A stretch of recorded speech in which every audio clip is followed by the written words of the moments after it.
So we're going to go with some audience questions because you guys gave us like 600 of them. I know, I wish we could do and all some of of them are hilarious and some of them are horrifying. We're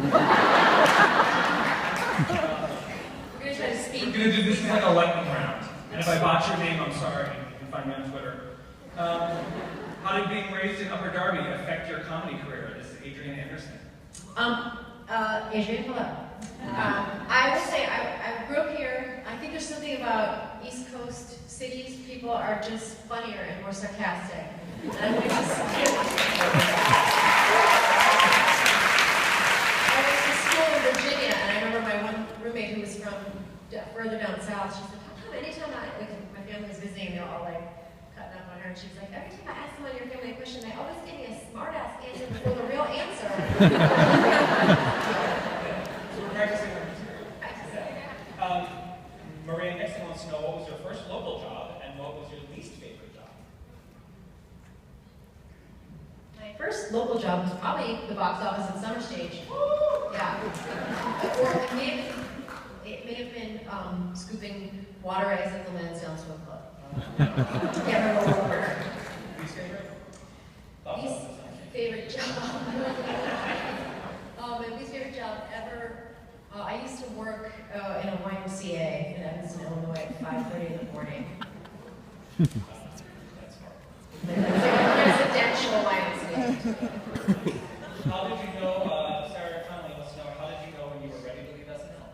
Oh, that's a good question. I've been in SNL, I was in SNL for 9 years, and I had my older daughter, and I was sitting at a table read, and she was home, she was a baby, she was at home, and I was sitting at this table read watching some other person who I won't name, some lovely other performer on the show, just reading a long 10-page sketch that was just tanking at the table, and I just thought, what am I doing here? I just want to go home and see my kid.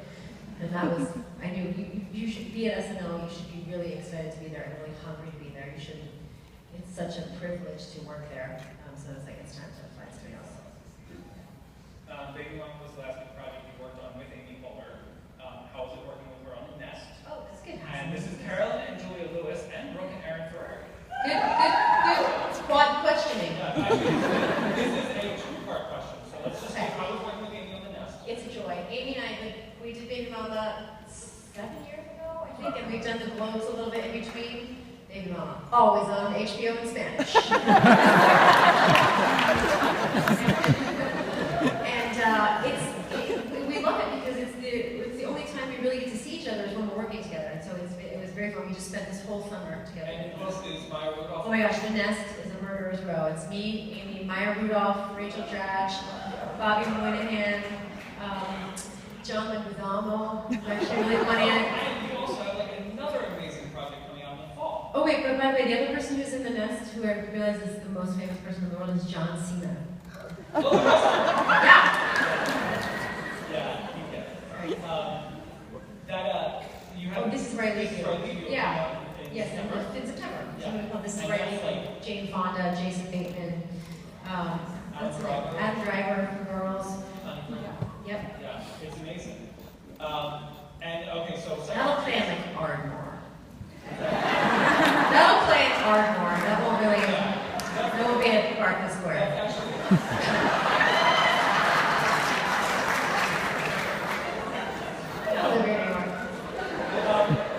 So second part is will you guest on Parks and Recreation's final season or Welcome to Sweden? Oh, I would happily. I'm sure I've never been asked, but I would happily if there was You should probably ask why no one asked that. Okay, Christine DB. As a mother now, how do you apply the mean girl phenomenon to parenting? Well, that's a good point. I think I'm not quite there yet. I do worry about it. What I worry about is that it will revive in me like a fire. I worry that someone will say something to my daughter and I will eat their face. Would you say that you were a mean girl in high school? What I was very jealous, you know, and I spent a lot of time being like jealous of other people and back talking them, usually with you. Usually in front of Darby with you. And I'm just such a waste of energy. Yeah. So So would you consider, like, would your mean girl come out if somebody was mean to your kid? For sure. Yeah. Yeah. Okay, so why did you use Jack Donaghy for a 30 Rock character? And this is from Jack Donaghy's grandmother. Yes, this is again my beloved use of real last names, because I just think they sound better. They sound more like real people than when you just make up a fake name.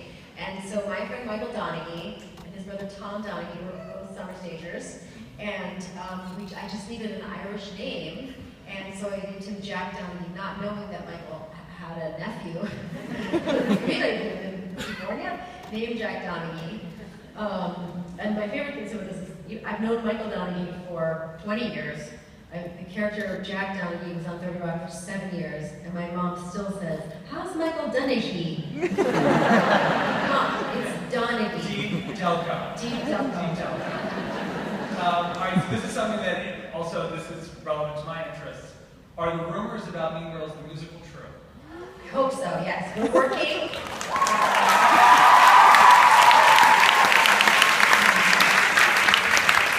Because then 10 years after, they can do it here. Well, I will say that. And then I'm sure one of the grandchildren will be in it. Yes. All Dietzler. An entire As we've been working on it, we're still years away, it takes a really long time, but I keep insisting that it be clean enough that you could do it here. And during this conversation, 2 more Dietzlers have actually been born. We're on our way. So if you do Mean Girls the musical, what would the character Damien be doing? He's doing a lot right now. Yeah. He's toward force. Yeah. Yeah. I like that. You'll probably get the guy from Shrek or something. If there's one thing you could change in your career right now, what would it be? I would be 10 years younger. Oh my God. So this is Mary Kate Weber. Tina, I was in Sleeping Beauty with you in 1987. I brought a poster of a photo of you as Flora the Fairy and me as the little princess that my uncle made because it was my first show when I was 11 years old. Do you think you could sign it? I wish I could have done it. Sorry.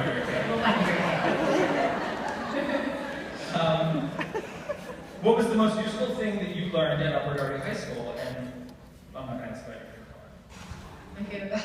My favorite color is orange, so there's a secret about that. You're famously orange. Famously, Team Orange. Tina is the new orange.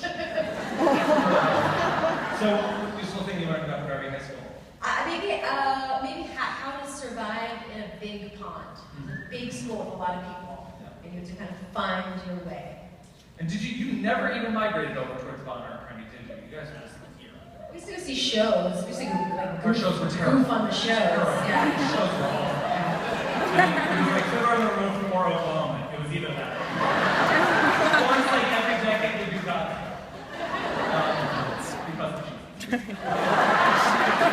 How did you come up with, this is our friends in the corner, Julia, Caroline, Brooke, and Erin. These girls are nosy. How did you come up with the name Liz Lemon? Well, my first name is really Elizabeth. My character's sort of a version of me. And then Lemon I just thought was sort of something that was sunny and sour. Nice. Who's your favorite SNL host to collaborate with as a head writer?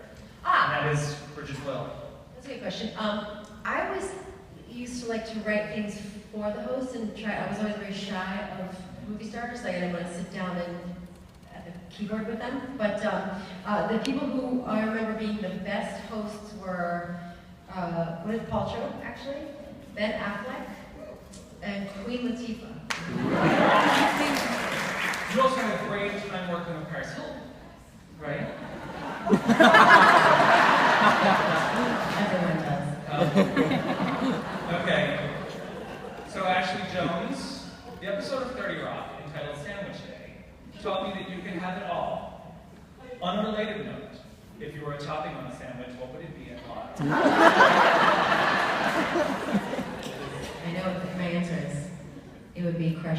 chips. Again,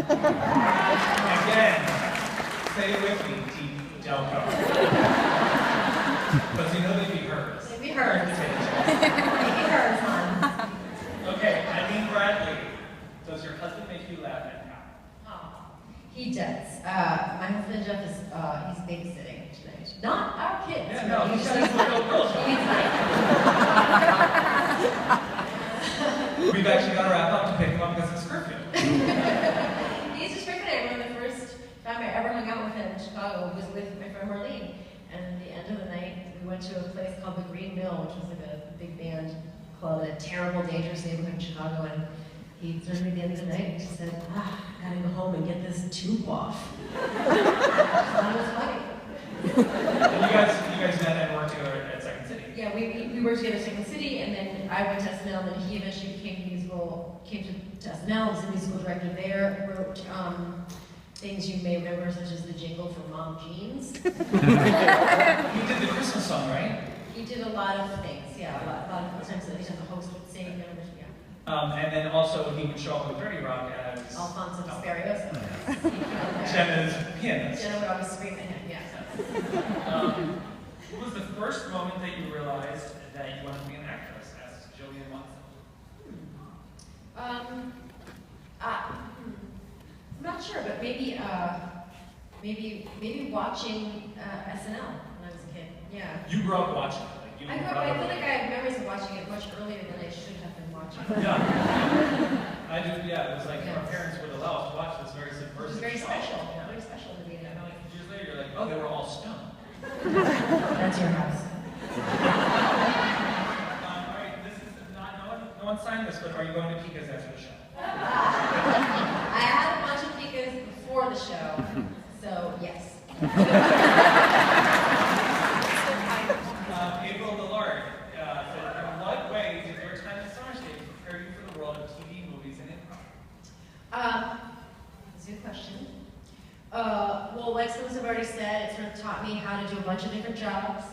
It taught me that acting is not necessarily the most important job, because you come into it, you think, like, I'm gonna be the one talking, but there's a lot of other really cool, interesting jobs.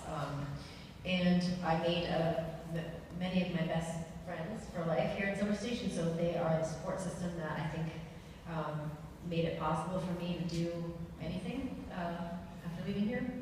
And it's where I met all the first gay people that I ever met. Yes. In fact, this was the only place they existed in, like, from 1984 to 84. This was actually a holding camp. Yes. With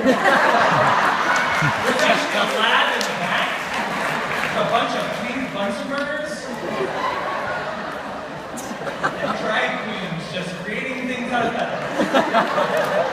My brother's back there with a glue gun. And his friends. Children are free here. Oh, you're technology. So, all right, so let's go to, this is Sarah and Tosha. Why do you think it is important for you to support community theaters, despite your level of fame? And will you encourage your daughters to participate in local theaters? Yes, I will.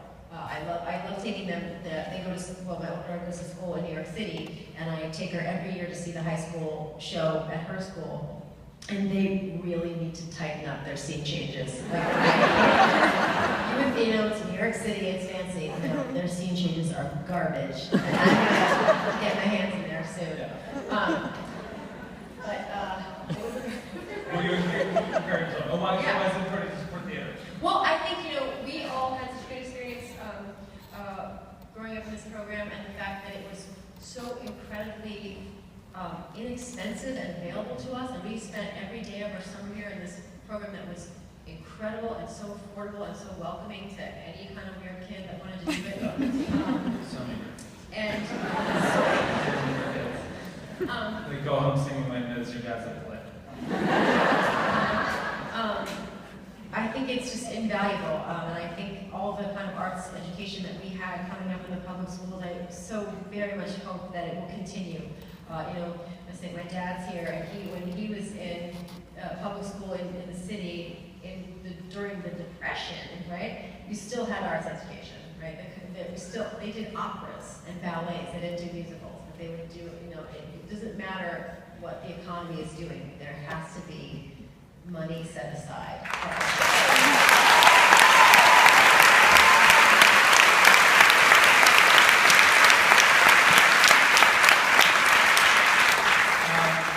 How do you balance being a mother and a celebrity? Shannon Brady asks. I have 2 people that raise my children and 4 people that run my Twitter.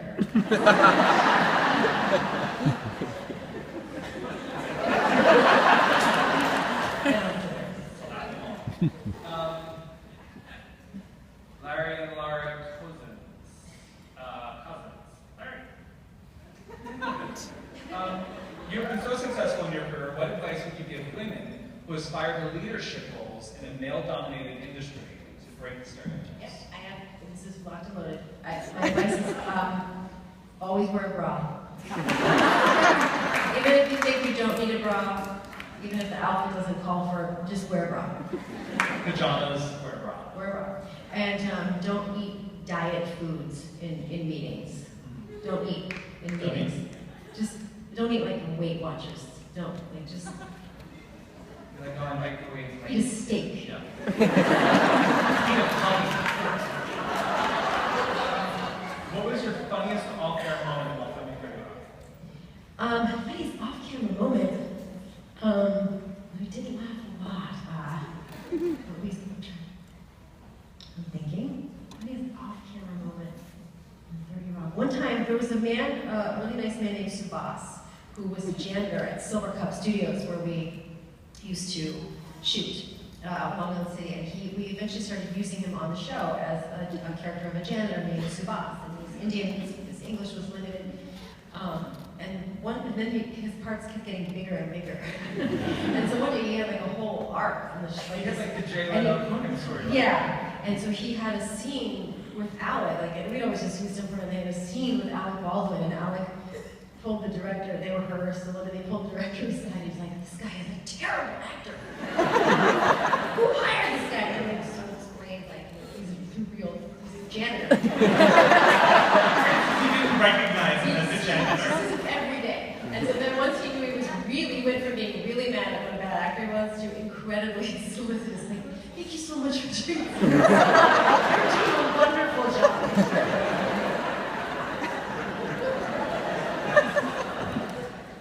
Who is the funniest person you've ever met? Maureen Gallagher. So many Irish people. So who's the funniest person you've ever met, and what is the funniest thing they've ever done or said to you? I've been lucky enough to meet a lot of funny people. Aside from the people that I know for a long time, like Maya and Amy. I mean, Maya Rudolph is someone who makes me laugh, could read the phone book and makes me laugh. She used to do her imitation of Beyonce around the office, and she used to imitate Beyonce had like a CoverGirl commercial or something, and L'Oreal or something, and she would always, it was something like color correct space and fine tuning, and Maya would always be like, and fine tuning. Beyonce said, and fine tuning. I have a DVD, we did a Good Times sketch once, and maybe you were too young to remember the show Good Times. And, thank you. And we had we were kind of like this kissing on Happy Days. The audience at Good Times used to talk back a lot and be like, oh no. And we just put Maya in the booth and had her just go for like 15 minutes of doing Good Times audience responses. Don't. Play that. Alright, so we've got to power through these because it's 10 o'clock, yeah. But we got to get out of here before Derek can close it. To hang out from here. Pecos. Any books on the horizon? No. It took me 40 years to have enough to put in that first one. So working on a new book. So you got that with your would you shoot a television show or film in Philadelphia? I would love to. Baby Mama was set in Philadelphia, but we shot it in New York. I would love to because of really beautiful locations and interesting places here. Here's a question. Also, and you know, like it's just, they shot at the Landmark. Oh yeah. We love Mean Girls. Will there be any kind of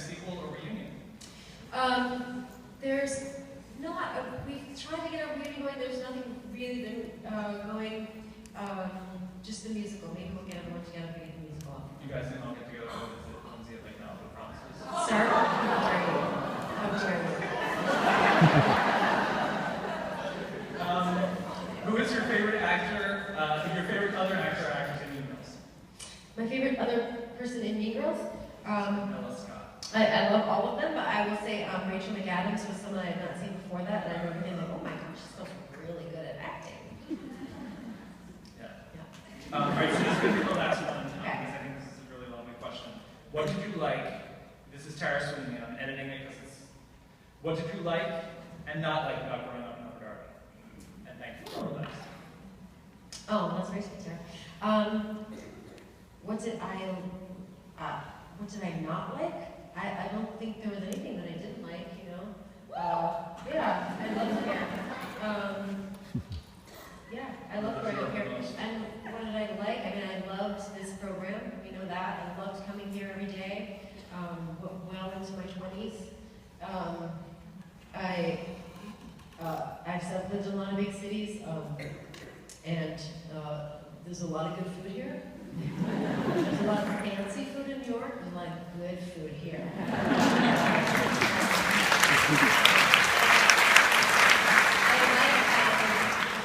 I love a deep Delco accent. You go in and get a Diet Cake. It's Sprite and a bagel. Okay. It's nice. It's really nice. Yeah, and I feel like the little bit of just tiny bit of Upper Darby that I feel like it's a good fun to have of like I could fight here.